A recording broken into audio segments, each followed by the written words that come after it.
प्रिय छात्रों, हिंदी के इस शिक्षण सत्र में आपका हार्दिक स्वागत है। आज हम माध्यमिक शिक्षा परिषद उत्तर प्रदेश द्वारा निर्गत सत्र 2021-22 के लिए कक्षा 12 साहित्यिक हिंदी, जिसे हिंदी कहते हैं, के प्रतिदर्श प्रश्न पत्र अर्थात मॉडल पेपर का अध्ययन करेंगे। अर्धवार्षिक, प्री बोर्ड तथा बोर्ड परीक्षा का प्रश्न पत्र इसी तरह का होगा। तो आइए शुरुआत करें। इसमें दो निर्देश दिए गए हैं, ये जरूर आप ध्यान रखें। पहला, प्रारंभ के 15 मिनट परीक्षार्थियों को प्रश्न पत्र पढ़ने के लिए निर्धारित हैं। 3 घंटे 15 मिनट का प्रश्न पत्र है, 15 मिनट प्रश्न पत्र पढ़ने के लिए है। पूर्णांक 100 है। दूसरा, इस प्रश्न पत्र में 2 खंड हैं, दोनों खंडों के सभी प्रश्नों का उत्तर देना आवश्यक है, खंड क और खंड ख। तो शुरुआत हम लोग खंड क से करेंगे। इसमें जो पहला प्रश्न है वो गद्य साहित्य के इतिहास से संबंधित है, जो बहुविकल्पी है। तो देखें, पहला क, उक्त व्यक्ति प्रकरण के रचनाकार हैं। यहाँ हम केवल सही विकल्प का चयन करेंगे जिससे समय कम लगे। वीडियो को छोटा रखने के लिए जरूरी है। तो इसका सही उत्तर होगा दूसरा, दामोदर शर्मा। ख, भारतीय युग की पत्रिका है। पहला विकल्प सही है, कवि वचन सुधा। ग, हिंदी गद्य साहित्य के द्वितीय उत्थान का प्रारंभ हुआ। इसका सही उत्तर होगा दूसरा विकल्प, सन 1900 में, क्योंकि दूसरा जो युग माना जाता है, दूसरा उत्थान काल माना जाता है, वो द्विवेदीप को माना जाता है। घ, सेवा सदन के रचनाकार हैं। तीसरा विकल्प सही उत्तर है प्रेमचंद, इनका ये उपन्यास है। अंग, हिंदी की प्रथम आधुनिक कहानी होने का श्रेय दिया जाता है। यहाँ पूछा तो कहानी दिया गया है, लेकिन विकल्प में उत्तर जो है कहानीकार का है, किशोरीलाल गोस्वामी। यद्यपि आप जानते हैं कि पहली कहानी इंदुमती है। दूसरे प्रश्न पर आइए। दूसरा प्रश्न काव्य साहित्य के इतिहास पर आधारित है। यह भी बहुविकल्पी है, 5 इसमें भी होते हैं। तो दूसरे का क, आदिकाल का ग्रंथ नहीं है। इसका सही उत्तर है चौथा विकल्प, पद्मावत। ये जायसी जी की रचना है और भक्तिकाल की है। ख, अष्टछाप के कवियों का संबंध है भक्तिकाल की। चौथा विकल्प, कृष्ण भक्त शाखा से।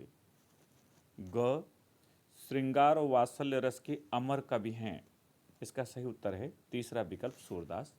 इनके विषय में कहा गया है कि ये वात्सल्य का कोना कोना झाँक आए हैं। घ, चांद का मुंह टेढ़ा है कि रचना विधा है। इसका सही विकल्प है पहला, काव्य। ये मुक्तबोध जी का काव्य संग्रह है। अंग, वाणी के डिक्टेटर हैं, कथन है, माने यह कथन किसने कहा है। तो पहला उत्तर सही है, आचार्य हजारी प्रसाद द्विवेदी। अब प्रश्न संख्या 3 में आइए। प्रश्न है, निम्नलिखित गद्यांश का संदर्भ देते हुए किसी एक के नीचे दिए गए प्रश्नों का उत्तर दीजिए। 5 प्रश्न है, 2-2 अंक के, 10 अंक के। जैसे ही आप देखेंगे पैराग्राफ, आप समझ लेंगे कि किस पाठ का है। जंगल में जिस प्रकार अनेक लता वृक्ष और वनस्पत, इतना देख के आप जान गए होंगे ये राष्ट्र का स्वरूप से लिया गया है। अब इसके ऊपर जो प्रश्न है इसके नीचे दिए गए हैं, उन प्रश्नों का हमें उत्तर देना है। आइए पहला देखें। प्रस्तुत गद्यांश के पाठ एवं लेखक का नाम लिखिए। यहाँ आप संदर्भ जैसा न लिखिए तब भी चलेगा, आप ऐसे लिख सकते हैं। प्रस्तुत गद्यांश के पाठ का नाम राष्ट्र का स्वरूप और लेखक का नाम डॉक्टर वासुदेव शरण अग्रवाल है। दूसरा, रेखांकितंश की व्याख्या कीजिए। और यहाँ रेखांकितंश है, समन्वय युक्त जीवन राष्ट्र का सुखदायी रूप है।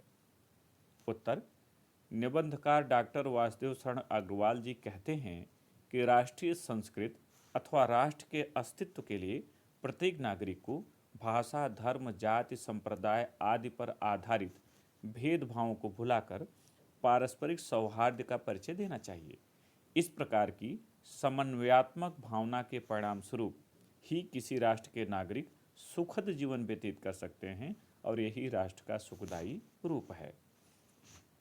तीसरा प्रश्न देखें। प्रस्तुत अनुच्छेद के अनुसार जंगल में क्या क्या मिलता है। तो इसका आप उत्तर लिखेंगे। प्रस्तुत अनुच्छेद के अनुसार जंगल में अनेक प्रकार की लताएं, वृक्ष, वनस्पतियां आदि मिलते हैं। चौथा, जल प्रवाह नदी के रूप में किससे मिलता है। तो जल प्रवाह नदी के रूप में जाकर समुद्र से मिलता है।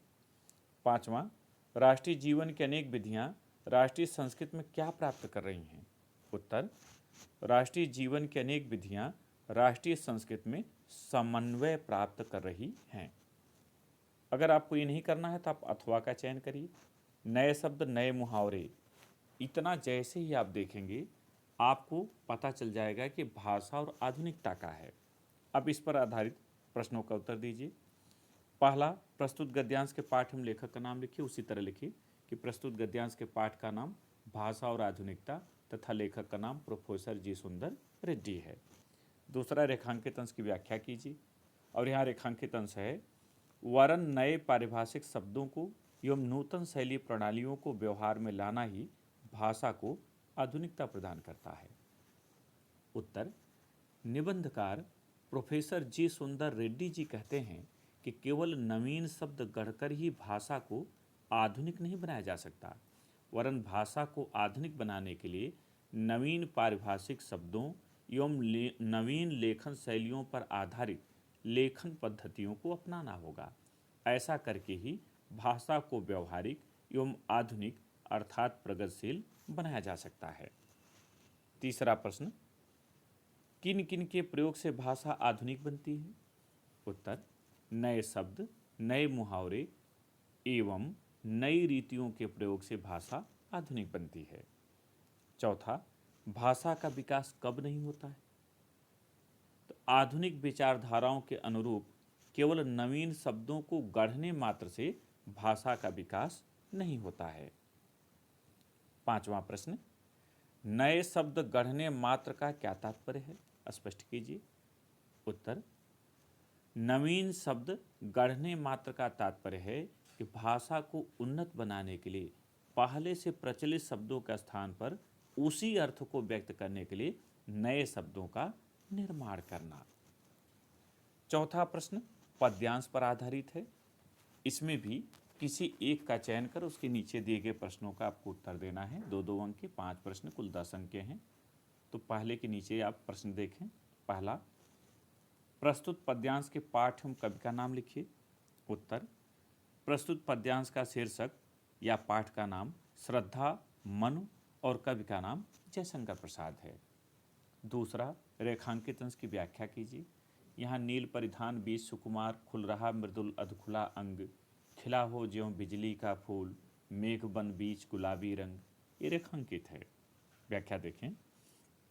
कवि प्रसाद जी श्रद्धा के सौंदर्य का चित्रण करते हुए कहते हैं कि श्रद्धा ने अपने शरीर पर नीले रंग के मेष चर्म को धारण कर रखा है, जिसमें से उसके कोमल एवं सुकुमार अंग दिखलाई पड़ रहे हैं। उन्हें देखकर ऐसा प्रतीत हो रहा है मानो नीले बादलों के वन में गुलाबी रंग का बिजली का फूल खिला हुआ हो। तीसरे प्रश्न पर आइए। मेघ वन बीच गुलाबी रंग में कौन सा अलंकार है? इसका सही उत्तर होगा, इसमें रूपक अलंकार है, क्योंकि मेघवन बीच गुलाबी रंग, बादल रूपी वन में, ऐसा अर्थ लिया गया है। यहाँ रूपक अलंकार होगा। नीले वस्त्र में लिपटी नायिका की छवि कैसी दिख रही है? उत्तर, नीले वस्त्र में लिपटी नायिका की छवि अत्यंत आकर्षक दिख रही है, मानो वह नीले रंग का बादल हो और उसके सुकोमल अंग बिजली के खिले हुए फूल हों, ऐसा प्रतीत हो रहा है। परिधान और मृदुल शब्द का अर्थ बताइए। तो एक तरफ शब्द लिखिए, दूसरी तरफ अर्थ। शब्द के नीचे परिधान, परिधान का अर्थ होता है वस्त्र, और मृदुल, मृदुल का अर्थ होता है कोमल। अगर ये नहीं करना है, आप अथवा करना चाहते हैं तो आप अथवा चुन सकते हैं। इस धाराशाही जग का क्रम देखते ही आप समझ जाएंगे कि नौका विहार से लिया गया है। तो नौका विहार के आधार पर आपको इसका उत्तर देना है।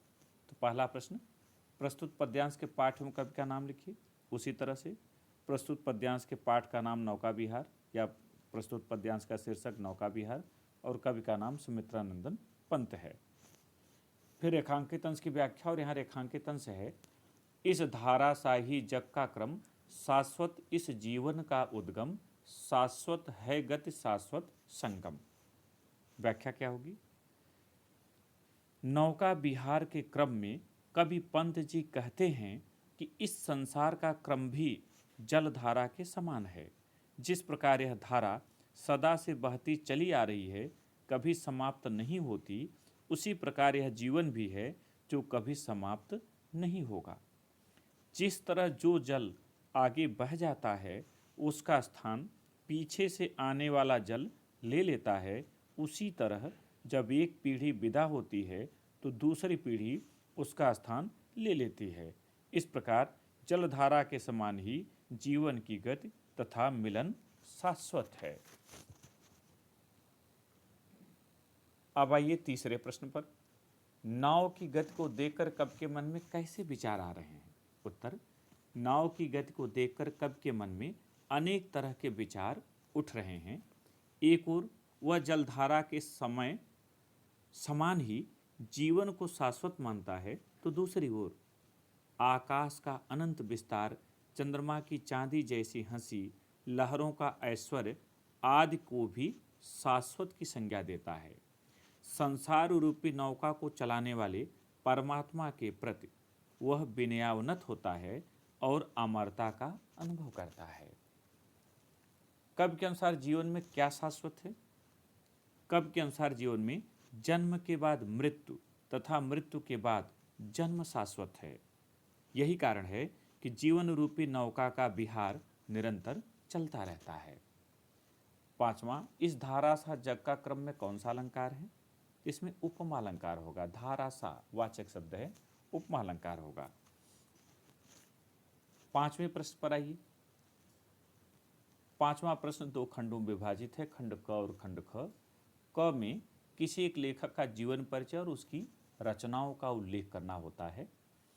वासुदेव शरण अग्रवाल, पंडित दीनदयाल उपाध्याय, प्रोफेसर जी सुंदर रेड्डी, इनमें से किसी एक का आप चयन करें, उनका जीवन परिचय और रचना लिखें।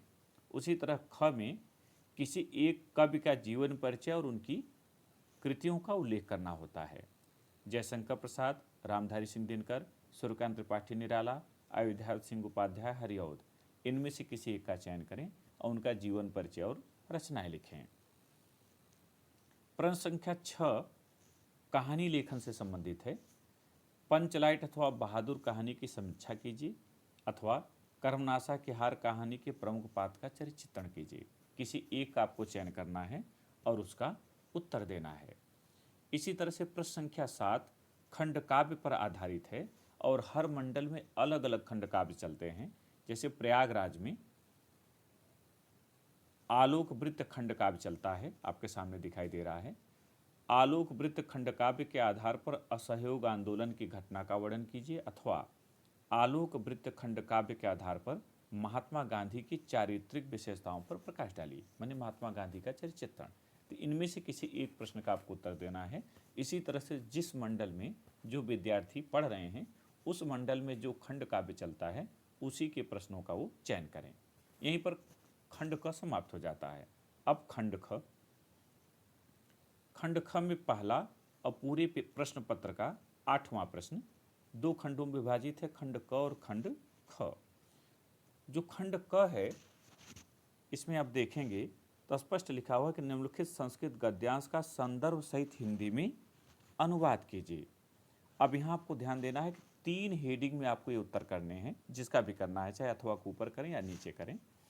तो पहले आप संकेत लिखें उत्तर में, युवकः डॉट डॉट सम्मान भाजन अभवत।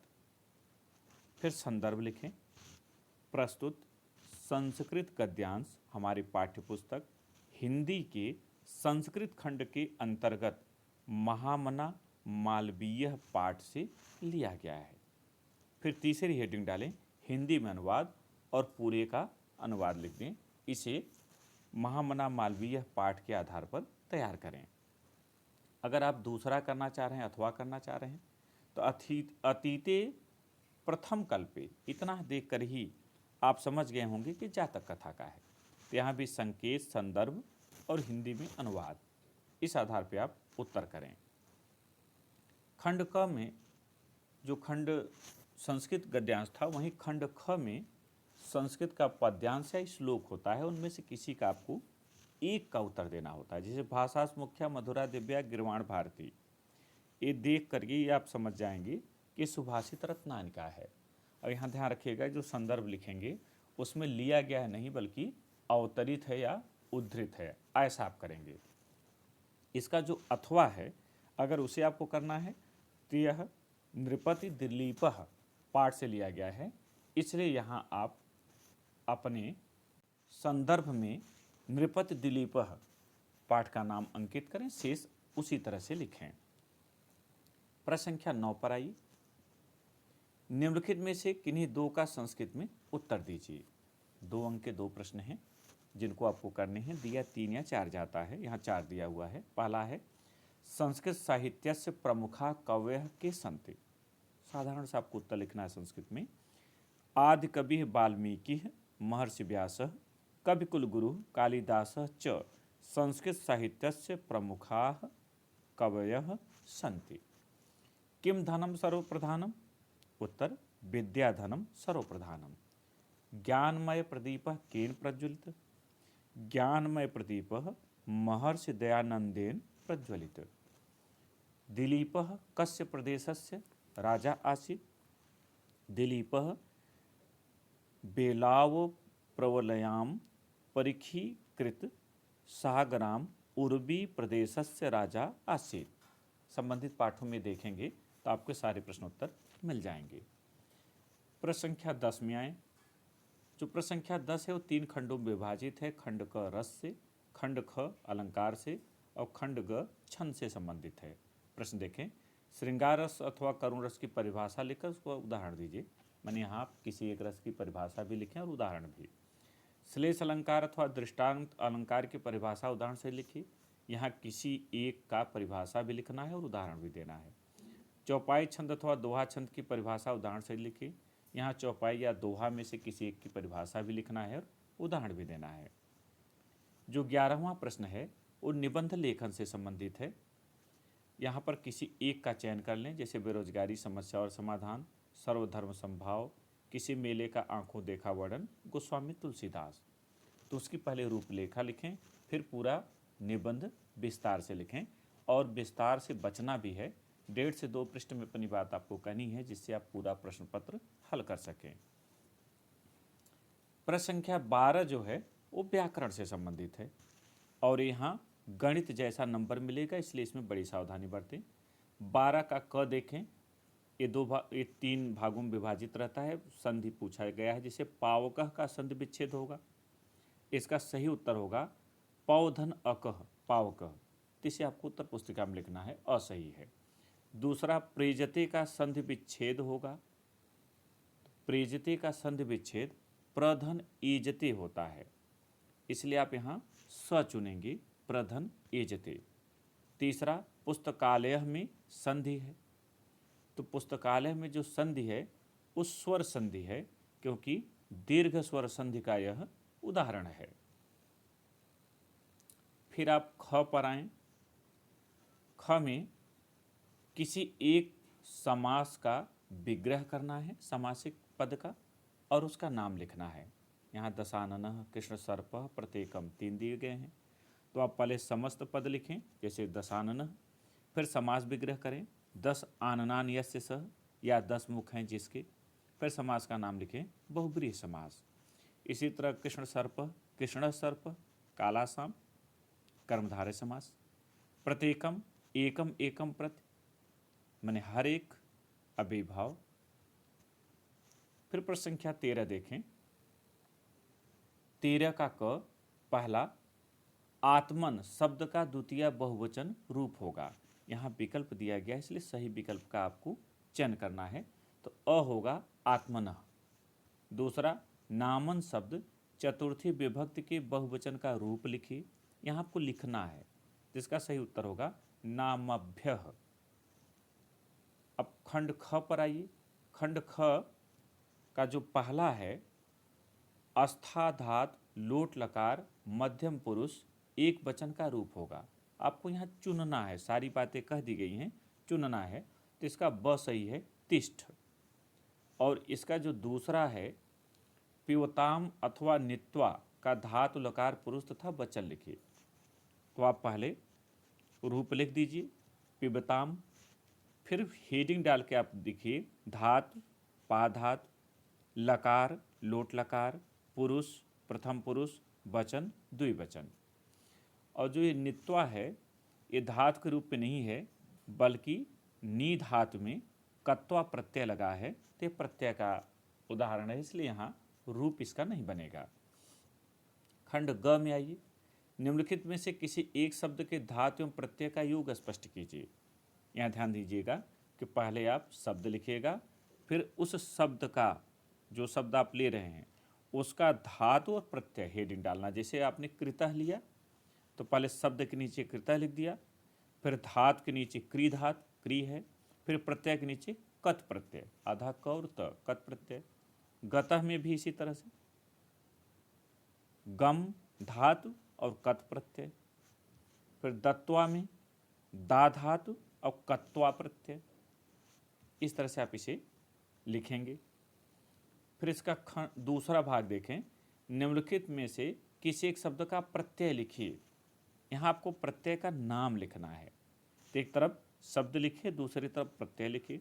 शब्द के नीचे प्रभुता, किसी एक का ही आपको करना है, तो प्रभुता में तल प्रत्यय है, तल प्रत्यय लगता है तो ता बनता है यहाँ। रूपवती, रूपवती में वतु प्रत्यय है। गुणवान में इसमें भी वतु प्रत्यय है। घ में आइए, रेखांकित पदों में से किसी एक पद में विभक्ति तथा संबंधित नियम का उल्लेख कीजिए।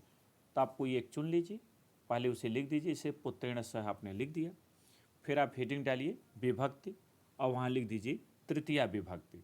फिर लिखिए सूत्र, हेडिंग डाल के फिर उसमें लिखिए सहयुक्ते अप्रधाने, अर्थात सह के योग में अप्रधान में तृतीया विभक्ति होती है। अगर आपने ब लिया ग्रामम अभितः वृक्षाः सन्ति, तो इसको कैसे लिखेंगे?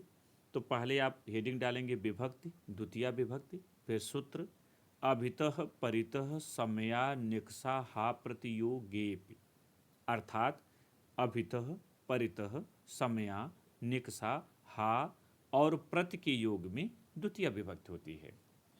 कृष्णाय नमः, अगर आपने स लिया तो आप पहले विभक्ति डालेंगे चतुर्थी विभक्ति, फिर सूत्र नमः स्वस्ति स्वाहा स्वधा अलम वसट्योगाच्च, अर्थात नमः स्वस्ति स्वाहा स्वधा अलम और वसट के योग में चतुर्थी विभक्ति होती है।